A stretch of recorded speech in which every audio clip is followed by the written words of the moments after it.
UFC Noche just wrapped up. I'm on vacation. I'm going to be quick with my recap video, but I just wanted to rant about body shots today because the main event, Alexa Grasso, Valentina Shevchenko, Jack Della Maddalena versus Kevin Holland, Roman Kopylov, the story of the night were body shots. You guys are probably wondering, Lucas, what the hell are you talking about body shots? The main event, oh, it's such a controversial decision. I actually think a draw is a really excellent choice. I think that if there's ever going to be a draw, that main event is a draw. That being said, congratulations to nobody because it was a draw.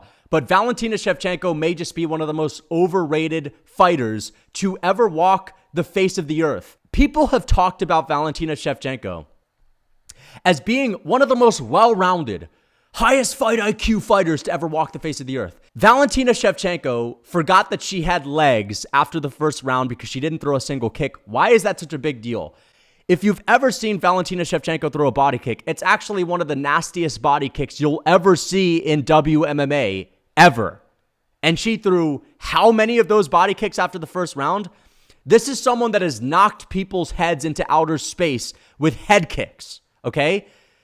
And she chose to throw absolutely nothing but her hands for the majority of the fight. That is an absolute fucking disgrace. The fact that you have someone with one of the best body kicks in the game, and they throw zero of them after the first round, is a disgrace. Like, one of the most overrated fighters in the history of the sport. She's not washed up.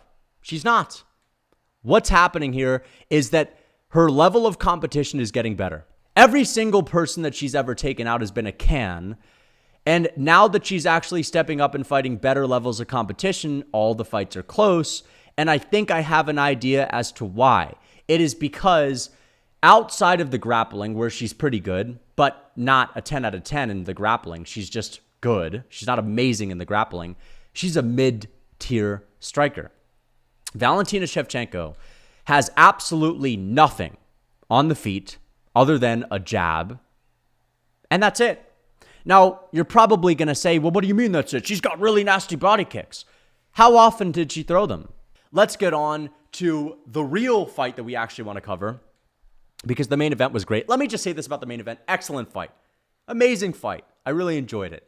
But let's get to Jack Della Maddalena and Kevin Holland. I know a lot of people are being really critical of this fight that he just had with Kevin Holland. Even Kevin Holland is apologizing for it. It was a close fight. Even though it wasn't an absolute barn burner, even though there wasn't a finish, which is like, bro, how are you guys expecting a finish when both of these guys have granite chins? Listen, both guys had to work around something that was incredibly difficult. For Kevin Holland, he had to work around the stonewall defense of Jack Della Maddalena. That guy's got some of the best boxing defense in the game. Classic high guard. It's impossible to hit this guy cleanly. And, of course, Jack Della Maddalena's got to work around the reach, the height, the range of Kevin Holland, who's really difficult to tag. And you guys just have to understand that, listen, there's a lot at stake on this fight. This is a big matchup. Whoever wins this fight is going to be maybe fighting in a top 8 battle in the welterweight division. High stakes. It was a puzzle. It was a chess match. I really enjoyed watching it. But the thing is about Jack Della Maddalena, considering Kevin Holland is by far head and shoulders the best fighter that he's ever fought. On paper, of course, Basel-Hoffus was a tough fight. But you guys get what I'm saying. Kevin Holland is the most experienced guy that Jack Della Maddalena has ever had to fight. That is the highest level striker Jack Della Maddalena has ever had to fight.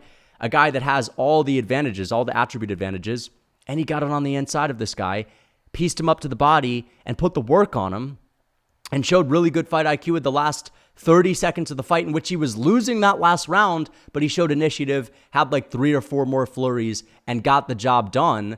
Why is this impressive? Because, again, he's only 26 years old, and you guys have to think about it like this. All the body work that Jack Della Maddalena is doing, if there's not a guy that's as tough as Kevin Holland in front of him, that has an absolute granite chin, I think that those body shots are going to fold a lot of people. And I think the follow-up shots to the head are going to fold a lot of people. How many welterweights do we see? How many guys in the upper weight classes do we see, welterweight and up, flowing and mixing it up to the body effortlessly? Okay? Not many people. The only other guy that's able to do that is Roman Kopylov, and he was on this card too, and he in his own regard is a freak of nature when you compare him to all the other run-of-the-mill middleweights. Jack Della Maddalena has some of the best boxing that we have ever seen in MMA for the upper weight classes, at least offensive boxing. You have to give him that credit. And I think that this fight could have been a lot easier if he had not forgotten to throw kicks in the second and third round. He got away from those low calf kicks that he was having a lot of success with early on in this fight. And it can be difficult to get away from that, early investment shot. But he stuck to the body. He had a lot of success. He stole the end of the fight, the last 30 seconds. Kevin Holland just wasn't landing anything very significant in this fight. A lot of pitter-pat shots, a lot of leg kicks, a lot of body kicks with not a lot of sting on them. And that's kind of Kevin Holland's issue, is that even when he is landing a lot of volume, if he's not tagging you with a massive right hand, he can't really put a lot of damage on you with investment shots. And I feel like Kevin Holland's almost a little bit too reliant on getting a finish to win a lot of these fights. We've seen it against guys like Santiago Ponzinibbio, like older guys, in which Kevin Holland's not really able to dominate from pillar to post. And I think that Jack Della Maddalena has a style that's more conducive to, over the course of 15 minutes or 25 minutes, slowing someone down heavily, landing hard investment shots, and just tallying up the significant strikes, the punishing blows, and not just relying on that one shot. So overall, I thought it was a really good performance for Jack Della Maddalena. I thought it was a showing performance, a telling performance. And 26 years old, beating Kevin Holland, that's head and shoulders above anyone else that you've ever fought. You got to give him some credit, man. This is definitely one of the better strikers in that division. Not many people have outstriked Kevin Holland except for Wonderboy Thompson, who did beat the shit out of Kevin Holland, but it's a different level of striker. Wonderboy Thompson is one of the best strikers that's ever graced the sport. That is someone that is much more experienced than Jack Della Maddalena. That's not a predominant boxer. That has a completely different style. You know what I mean? So Jack Della Maddalena looked good. And again, this was a good fight. People were shitting on the fight saying it was boring. I know it wasn't a barn burner, but at the end of the day, it's a puzzle. It's a chess match for both guys. And if you can't be entertained by that, where the stakes are high and both guys have to work around something that's difficult, I don't know what's going to entertain you if you're a real MMA fan. I really enjoyed that one. I thought it was a good scrap, but let's get on to the next one. Raul Rosas Jr. putting away Terrence Mitchell in the first round. Dude, he made it look way easier than Cameron Simon. Now, Cameron Simon is a really hyped up bantamweight prospect that trains with Dricus du Plessis. A lot of you guys know him. He finished Terrence Mitchell in the first round too, but it went a lot longer than 1 minute. I mean, where has the striking come from? Raul Rosas Jr. I know that we didn't really see a lot of his striking up until the second and third round in his last fight against Christian Rodriguez, in which a lot of people said he got exposed, but he was tired. He kind of emptied the gas tank in the first round. If this is what his striking looks like early on, then I have to take a lot of what I said back about Raul Rosas Jr. Because I was saying that, you know what, his striking looks a little bit slow. It looks a little uncoordinated. He doesn't look dangerous.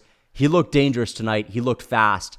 And imagine what that's going to do for his confidence. To get a first round KO, to send Terrence Mitchell flying across the octagon, then to butcher him on the ground in front of, 20,000+ people that are all there to see you on Mexican Independence Day, UFC Noche. That's got to be a good feeling for him.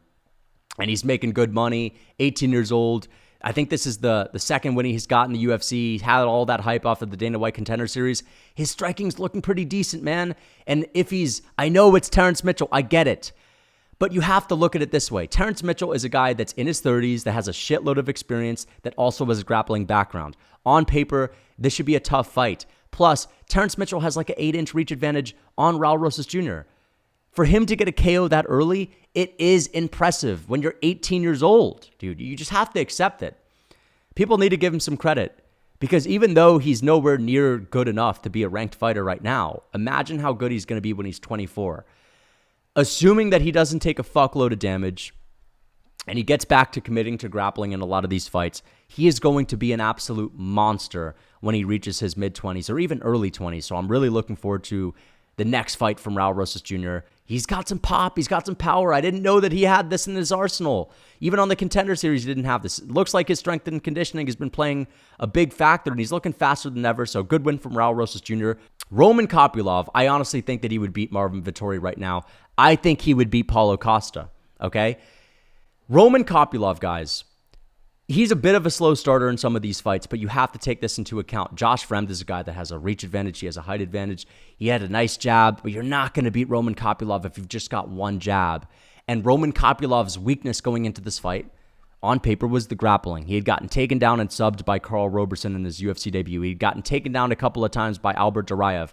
For him to go out there and to stuff the takedowns with ease and to absolutely butcher, Josh Fremd on the feet, to land those nasty uppercuts, the body kicks, and to put him away with one body shot.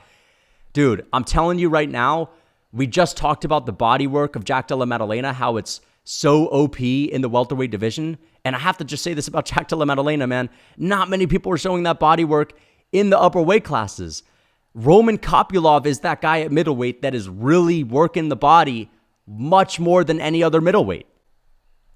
His body kicks are nasty, some of the nastiest kicks in the game. Unlike Valentina Shevchenko, he actually fucking uses them, knowing that he has a good weapon there, and he actually goes to them.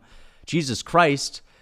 But man, just put a beating on Josh Fremd, and Josh Fremd was bloodied up and had absolutely nothing for Roman Kopylov, dude. And then you just put him away with one shot to the body. I think that Roman Kopylov goes out there and beats Marvin Vettori right now. He's fast. He's got like a Piotr Jan type of vibe to his striking where he's got these nasty kicks but really fast hands and he throws in combinations. This is a next level striker at middleweight that is not going to have to deal with many people that have a height and reach advantage over him from here on out. So I'm really excited to see Roman Kopylov's next fight. I'd like to see him take on a Marvin Vettori or maybe a Roman Dolidze. I mentioned Roman Dolidze on my live stream as well. But yeah, overall, really good card. I got most of my picks right. I picked Roman Kopylov to get the job done. I picked Raul Rosas Jr. and I picked Jack Della Maddalena. I did pick Valentina Shevchenko, but again, I was expecting her to actually throw a couple of more kicks, a couple of more body kicks. She only threw 2 of them throughout the majority of the fight. A draw is not the worst score for the fight. I actually thought it was a really excellent fight. And if there's ever a draw, I'm happy it's that one. Originally, my reaction was, Valentina Shevchenko won the fight. Grasso took her down, landed like 10 shots on the ground, but that was it. For the most part, Shevchenko edged out the majority of the 5th round, but there was also a submission attempt, and it's not like Valentina really did that much damage on the feet. So overall, UFC Noche was a great card. I loved it a lot. Totally different production. They were playing a lot of the, Mexican-style music in between fights, and it was just a really good card. So I hope you guys enjoyed. Until next time.